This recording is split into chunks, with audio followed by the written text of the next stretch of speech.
As I was praying and thinking about what I was going to speak about tonight, it became abundantly clear that I must speak about the gospel of life and proclaiming the gospel of life because of the fact that Blessed John Paul II will be declared a saint this coming Sunday. And at Family Life International, we have 3 John Paul II Centres for Life throughout New Zealand. And I also have a very personal devotion to John Paul II. That is another story. So, he is a man who fearlessly proclaimed the dignity of the human person, and he also taught us about the theology of the body. So tonight, I wish to share with you my passion for proclaiming the gospel of life while giving you an overview of the current situation out there and what we at Family Life International are doing, in part, to promote life, faith and family in this country. All the while, I would ask you to consider the role that you play in building a culture of life. Blessed John Paul II tells us that the mission of proclaiming the gospel of life in the world and to every creature is especially pressing because of the extraordinary increase and gravity of threats to the life of individuals and peoples, especially where life is weak and defenceless.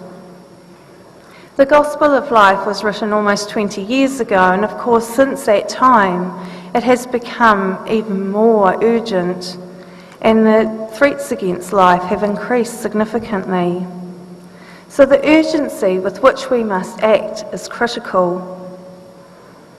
There are many issues that we could discuss today, and I had a really hard time trying to cross them off the list and decide what it was that I was actually going to talk about.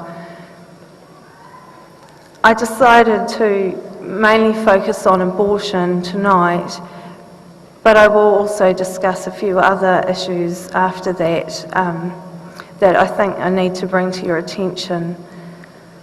So beginning with abortion, this coming December marks the 37th year since the passing of the Contraception, Abortion and Sterilisation Act, and as well as the amendment to the Crimes Act, and that was in 1977. And that allows abortion in our land. It has been a long struggle to protect innocent human life, and it still continues.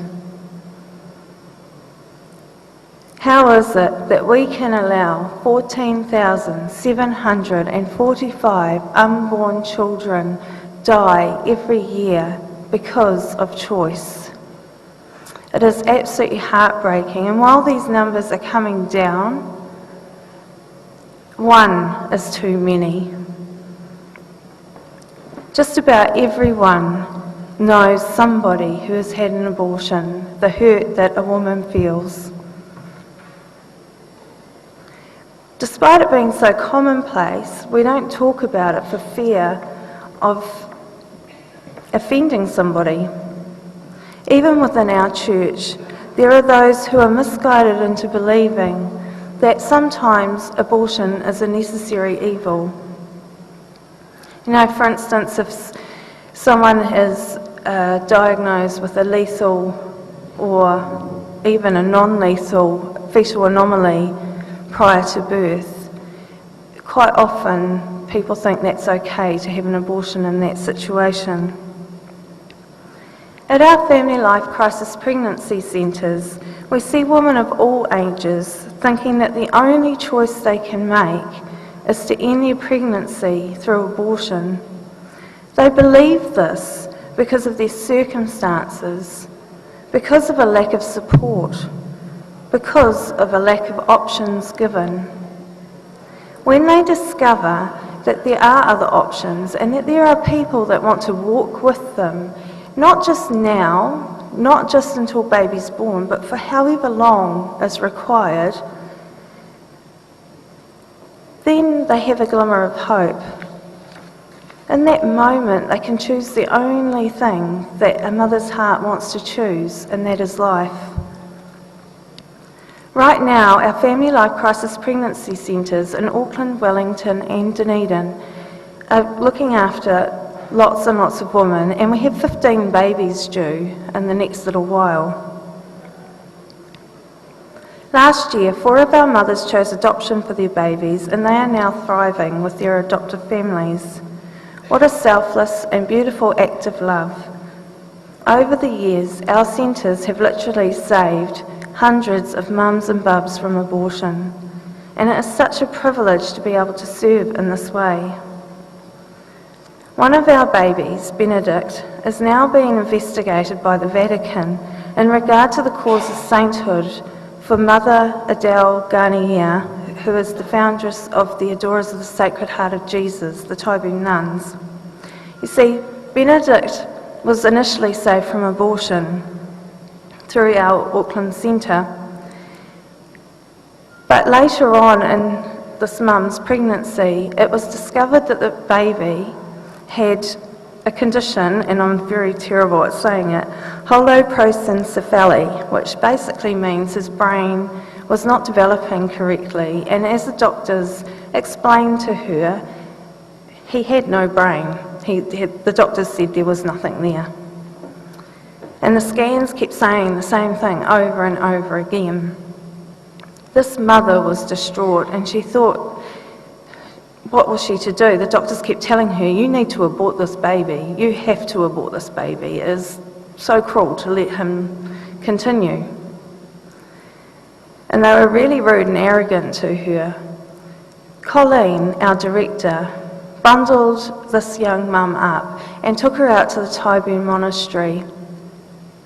There, she prayed, she poured her heart out, she asked God to heal her child.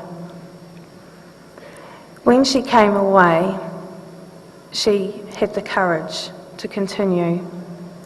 At that time, the nuns were praying, we were praying, everyone was praying, and we asked the intercession of Mother Adele Garnier. So as it turned out, she continued with the pregnancy, and then the baby was born. The missionaries of charities came out to baptise him because he wasn't supposed to live. And Colleen was at home asleep that night, and at 3 a.m. she woke up and she saw a vision of a nun standing over a little child, a little baby. And the nun was smiling, and Colleen knew at that point that everything was going to be okay. And you know what it was? This baby boy was born kicking and screaming and so hungry, and there was nothing at all wrong with him.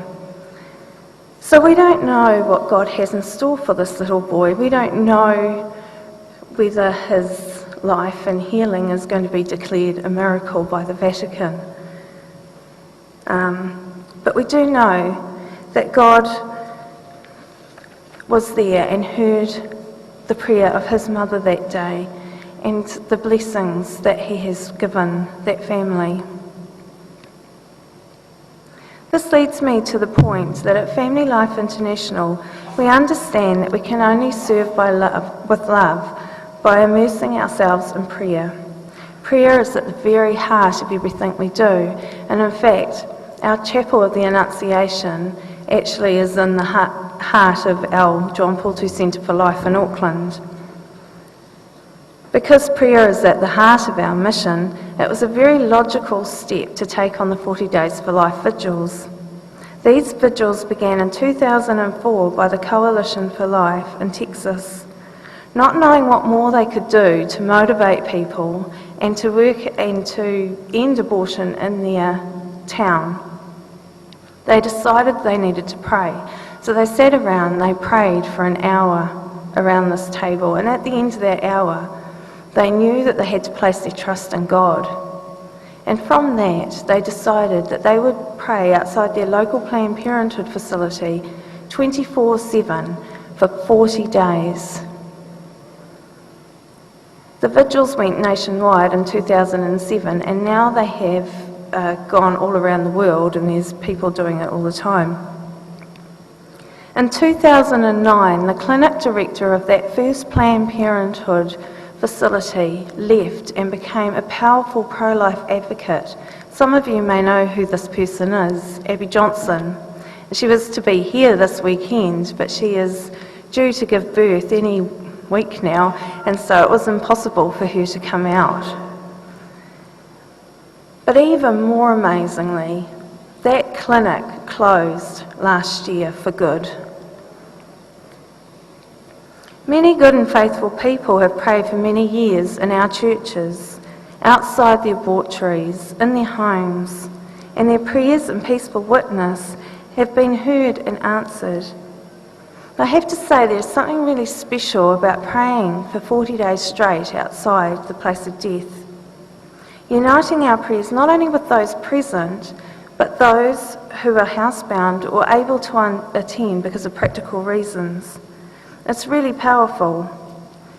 But the awesomeness of this event really comes into its own when you realise how many people are praying simultaneously throughout the world for the same intention. This year, there were 253 40 Days for Life locations in 11 countries. God is always faithful. He hears the prayers of those who in great humility place their trust in Him. This past Lent has been no exception. To date, there are 661 unborn children who have been saved from abortion through the 40 Days for Life campaign. 2 of them, I am pleased to say, are from our own city here in Auckland. Thanks be to God. Hearts and minds have been changed through the numerous conversations held on the street. But 40 Days for Life is not just about pro-life. It is about evangelisation. So many of the conversations that we had were faith-related. Now, I've always found that John Paul II's homily at World Youth Day in 1993 was incredibly inspiring for me, and it's like my life motto, and I would love to read the whole thing to you tonight. Obviously, time doesn't permit me to do that. So I'd just like to pull a couple of paragraphs out of that homily. Do not be afraid to go out on the streets and into public places like the first apostles who preached Christ and the good news of salvation in the squares of cities, towns and villages. This is no time to be ashamed of the gospel. It is the time to preach it from the rooftops. Do not be afraid to break out of comfortable and routine modes of living in order to take up the challenge of making Christ known in the modern metropolis. It is you who must go out into the byroads and invite everyone you meet to the banquet which God has prepared for His people. The gospel must not be kept hidden because of fear or indifference. It was never meant to be hidden away in private. It has to be put on a stand so that people may see its light and give praise to our Heavenly Father. Jesus went in search of the men and women of His time. He engaged them in open and truthful dialogue, whatever their condition. As the Good Samaritan of the human family, He came close to people to heal them of their sins and of the wounds which life inflicts, and to bring them back to the Father's house. This, I believe, encapsulates what 40 Days for Life is about and what all prayer outside the abortories is. Only God knows the true outcome of our public daily witness to life and truth, but we know our presence impacted many, many lives. I want to thank all of you who participated in 40 Days for Life. There are a number of people here tonight who were there, who gave up their time in their busy, busy lives to come and pray. And it's not easy standing on the street, but they have been a light to the world in this dark. You people have loved the innocent babies who have been rejected and forgotten by their own mother. You have loved the mothers, you have loved the fathers, you have loved the clinic workers. You have been a sign of hope. And we're looking forward to many more people joining us for the 2015 40 Days for Life Vigil. You need to know that abortion is a really major issue to consider in this year's election, and I don't want to make this about politics, but it is such a major issue. The Abortion Law Reform Association of New Zealand, Young Labour, Family Planning, and the Greens, as well as many other groups, are all working to liberalise our abortion law. Professor David Ferguson, whose research team found abortion does present a small increase in mental health issues in women, is now using this as a reason to support liberalisation of our abortion law. He believes that we should allow abortion on demand for social reasons, such as economic pressures or lack of support. How this cares for the health of women, I have no idea, but it seems that choice trumps the mental health of women. Following on from abortion, I just want to talk briefly about a push for contraception. Currently, there is a massive push for long-acting reversible contraceptives in our young girls in particular, and in women of all ages. These are commonly referred to as LARCs, and one of the most popular one is Jadel. It's a 2-rod implant that goes in the arm, and it releases hormones over a 4 to 5 year period.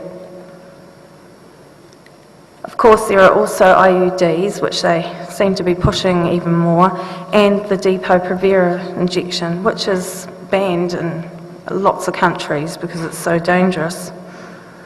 Each of these methods of birth control act in a way that can potentially cause the demise of a newly conceived human being. In this way, many thousands more babies are aborted each year through the use of these so-called contraceptives. Do not be fooled by recent rhetoric that says that these methods do not cause early abortions.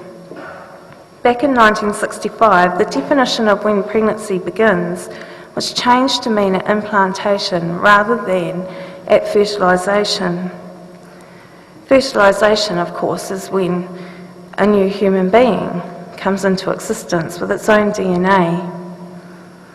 Changing the definition of pregnancy or conception means that the first 6 or so days of a person's life doesn't seem to matter anymore, and that allows people to be fooled into thinking that they can use abortifacient contraceptives, undergo IVF and embryo experimentation without ending the life of a human being. Any drug or device that works to prevent that newly conceived life finding its home in the womb has the potential to cause an early abortion. In the case of IVF, unwanted embryos are discarded. These are our forgotten children. Euthanasia and assisted suicide are a large bomb ready to explode. Marianne Street's end-of-life choice bill was withdrawn from the ballot last year. However, she vows to resubmit it after the elections take place. Her proposed bill was full of loopholes.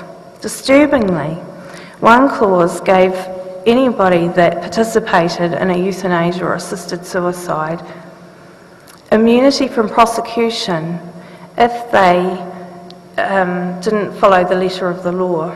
So basically, you could get away with just about anything. Donald DeMarco reminds us that compassion can be a bridge either to despair or to hope, as a mere feeling that seeks to remove the sufferer since it finds suffering unacceptable.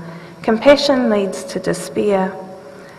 As a virtue rooted in love, compassion leads to another virtue rooted in love, hope.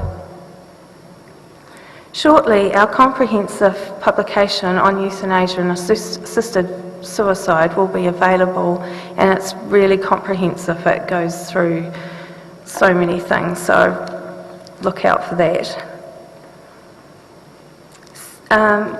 sex education, the push for schools to provide a universal comprehensive sexuality curriculum is very strong. In light of recent events, it has been suggested that this sexuality education become compulsory, which means that parents will no longer have the opportunity to remove their children from these classes. And it also means that a child who finds the material offensive cannot remove themselves from the classroom, which they can do now. Family planning are deeply involved in this, as they are with our student health clinics. We must be teaching our children the virtues of chastity, and it has been great to see so many parishes adopting the theology of the body programs. Since the last Eucharistic Convention, marriage has been redefined in this country. Marriage now is seen to be the public recognition of a committed relationship between two adults for their fulfilment. It's a selfish act. It could be argued that this definition has been in existence for quite some time, and the law change only legitimised that what everyone believed anyway. But marriage really is an institution that unites a man and a woman with each other and any children born with that union. Marriage is a communion of love. Children do best when mum and dad are married, and they do best with a mum and dad, not two mums, not two dads. We must continue to fight for real marriage. We must do so because the current definition and legislation is leading us down a path of destruction, which includes threats to our religious freedom. We could go on about that subject for quite some time. There are a lot of horrible, terrible things happening in our beloved country. And attacks are coming strong, and they're coming fast, and sometimes it's very overwhelming. But in the darkness, there is hope. Remembering today as Anzac Day and the heroic actions of those who fought for the common good, I put to you that we are fighting a new war. A war that involves our freedom of religion, the dignity of the human person, the protection of marriage and family, and the innocence of our children. Today we need modern-day heroes who are willing to make sacrifices and to fight without ceasing for the truth. As Catholics, it is our duty to recognise that these attacks on life, faith and family are of a spiritual nature first. It is a battle for souls. It is an attack on the author of life himself. We can act and serve with love when we recognise this. Only after seeking the guidance of the Holy Spirit, immersing ourselves in the great gift of the Holy Eucharist, both through Holy Communion and Eucharistic adoration, and by praying the Holy Rosary, can we draw the strength and the necessary graces to truly be God's hands and feet on this earth.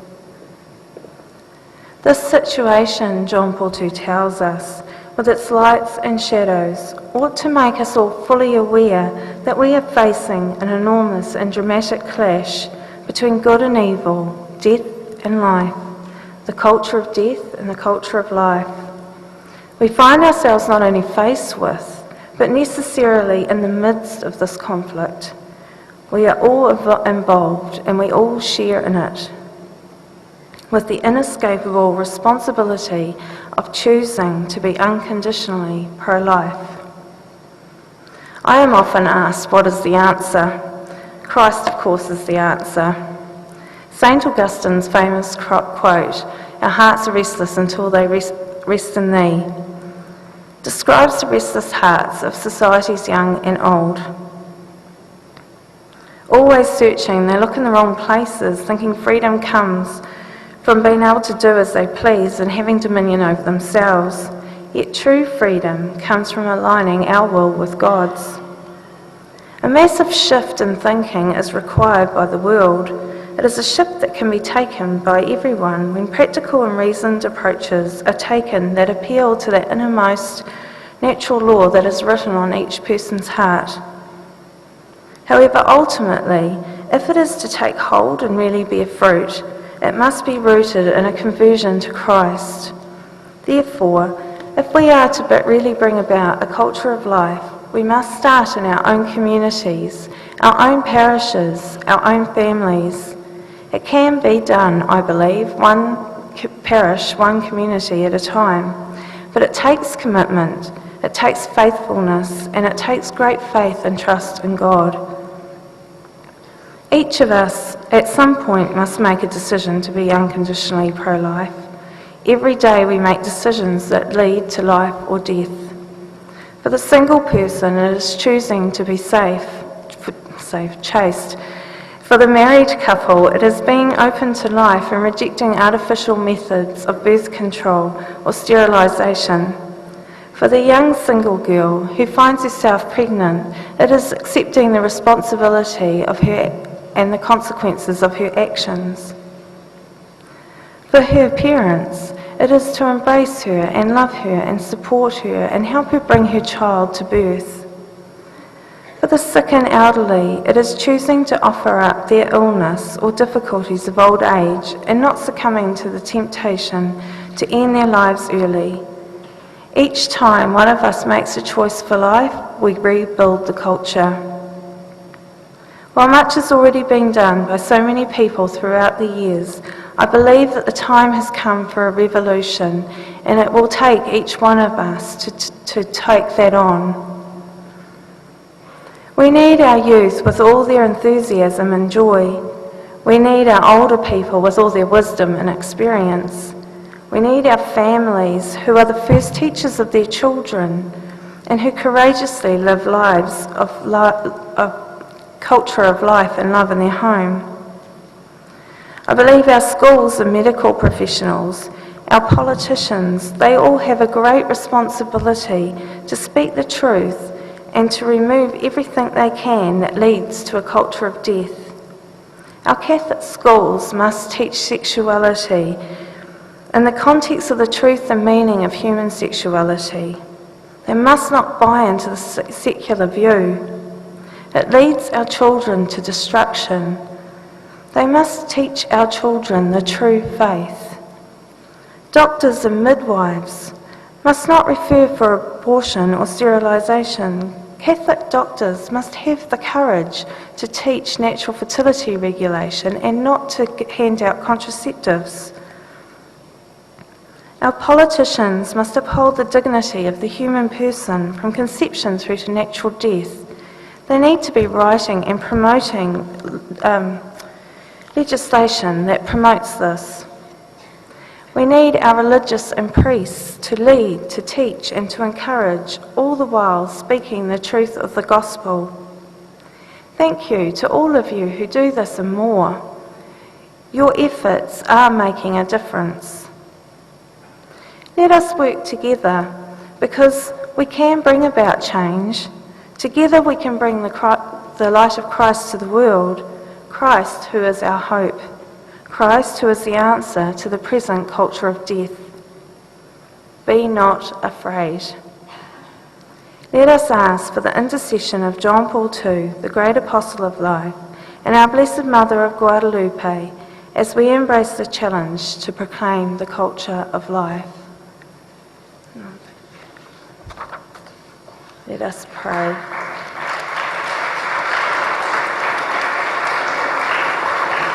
We just join in and pray the great prayer for life that John Paul II left us.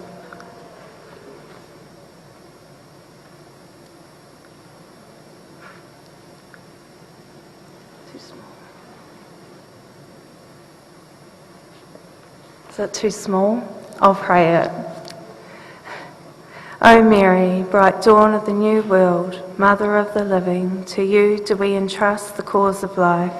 Look down, O Mother, upon the vast number of babies not allowed to be born, of the poor whose lives are made difficult, of men and women who are victims of brutal violence, of the elderly and the sick, killed by indifference or out of misguided mercy.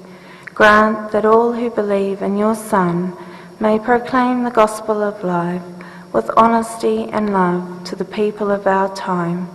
Obtain for them the grace to accept that gospel as a gift ever new, the joy of celebrating it with gratitude throughout their lives, and the courage to be a witness to it resolutely, in order to build, together with all peoples of goodwill, the civilization of truth and love, to the praise and the glory of God, the Creator and Lover of life. Amen. There's copies of that at the Family Life table. Thank you.